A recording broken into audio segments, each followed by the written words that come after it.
Novi dan u životu Jelene.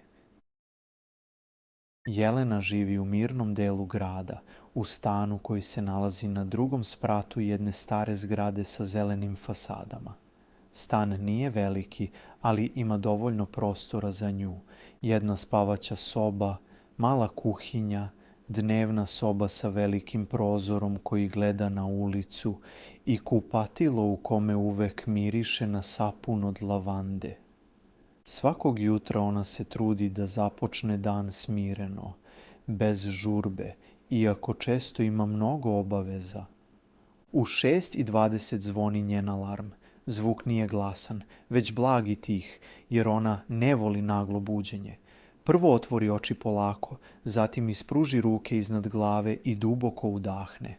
Osjeća svež vazduh koji ulazi kroz mali otvoren prozor. Nakon nekoliko trenutaka sedi na ivici kreveta i spušta noge na mekan tepih. Uvek kaže sebi da je dobro što ima rutinu, jer joj rutina daje osjećaj kontrole i mira.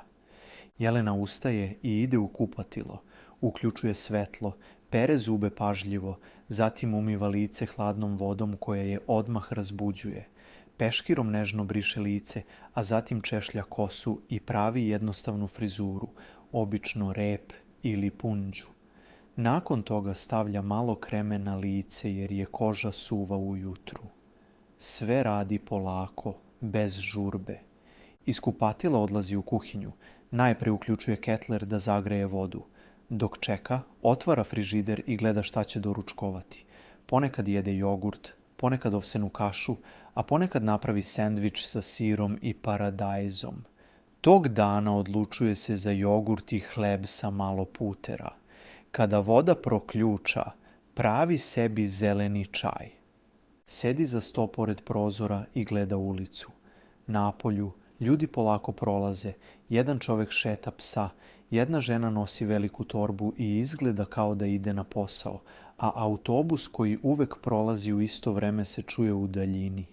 Dok pije čaj, Jelena proverava svoj telefon, gleda mailove, kratke poruke i obaveštenja. Zatim otvara aplikaciju sa kalendarom i proverava svoj plan za taj dan. Ima sastanak u kancelariji u 10, zatim jedan važan poziv oko podneva, a popodne mora da pripremi nekoliko dokumenata. Sve to zapisuje u svoju malu papirnu svesku, jer joj je lakše da pamti kada sve napiše rukom. Oko 7:10 počinje da se sprema. Oblači tamne pantalone, svetlu majicu i jednostavnu jaknu. U torbu stavlja telefon, ključeve, novčanik, maramice i malu flašu vode. Gasi svetla, zaključava vrata i silazi niz stepenice. Na ulici se osjeća svež jutarnji vazduh koji joj prija.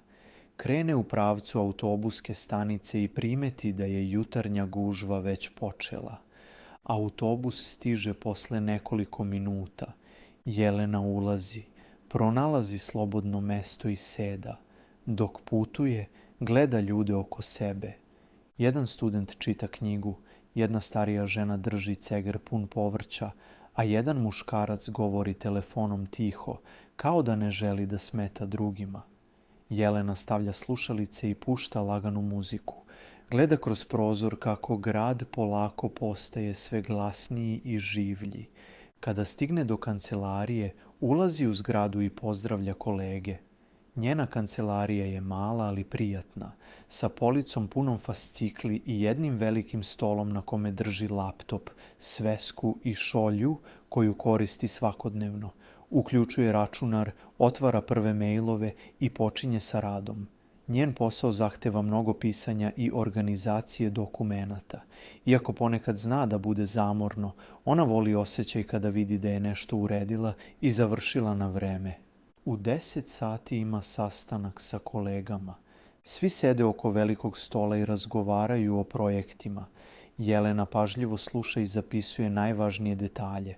Sastanak traje oko 40 minuta. Nakon toga vraća se za svoj sto i pravi sebi kafu u kancelarijskoj kuhinji. Dok pravi kafu, razgovara kratko sa kolegom Markom o vremenu i planovima za vikend. Marko kaže da planira šetnju po Fruškoj gori, a Jelena razmišlja da bi i ona volela negde da ode. Oko podneva Jelena ima važan poziv. Priprema dokument koji treba da predstavi i duboko diše pre nego što poziv počne. Razgovor traje 20 minuta, ali sve prođe bolje nego što je očekivala. Kada završi, osjeća se lakše. Odlučuje da napravi kratku pauzu, pa izlazi ispred zgrade da malo prošeta. Vreme je prijatno, nebo je poluoblačno, a vetar slab. Posmatra ljude koji prolaze i osjeća kako joj se misli smiruju. U 1 sat dolazi vreme za ručak. Jelena jede obično jednostavnu hranu koju donese od kuće, ali tog dana ide sa koleginicom Milicom u malu pekaru preko puta kancelarije. Kupuje burek sa sirom i čašu jogurta. Sede na klupu ispred pekare i razgovaraju o svakodnevnim stvarima, o serijama koje gledaju, o cveću koje Milica pokušava da odgaji, o planovima za proleće. Taj mali razgovor joj uvek prija. Nakon ručka vraća se u kancelariju i nastavlja sa radom. Popodne je tiše nego jutro. Ljudi manje pričaju, više kucaju na tastaturi. Jelena uređuje nekoliko dokumenata, proverava tabele i šalje mailove. Oko 3 sata osjeća umor, pa ustaje, proteže leđa i popije čašu vode. Onda se vraća poslu sa novom energijom.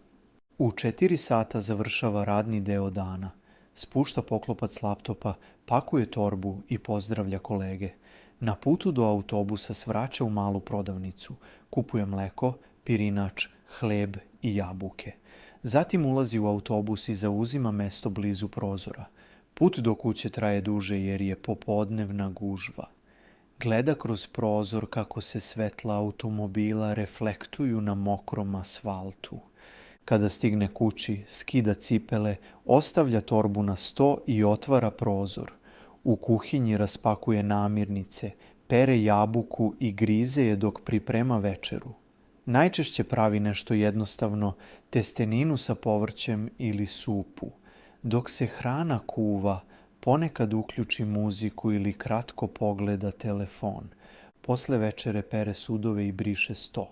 Onda sedne na kauč, pokrije se ćebetom i odmara. Neki dan gleda seriju, neki dan čita knjigu, a neki dan samo sedi u tišini. Tog dana odlučuje da pročita nekoliko stranica knjige koju je pozajmila iz biblioteke. Knjiga je lagana i prijatna, savršena za umorno popodne. Pre spavanja pravi sebi topli čaj od kamilice. U kupatilu pere zube, umiva se i stavlja kremu na lice. Oblači pidžamu i gasi svetla u svim sobama. Kada legne u krevet, razmišlja o danu koji je prošao. Bio je dug, ali dobar. Ponovo osjeća mir i zahvalnost. Zatvara oči i polako tone u san, spremna za novi dan koji će doći.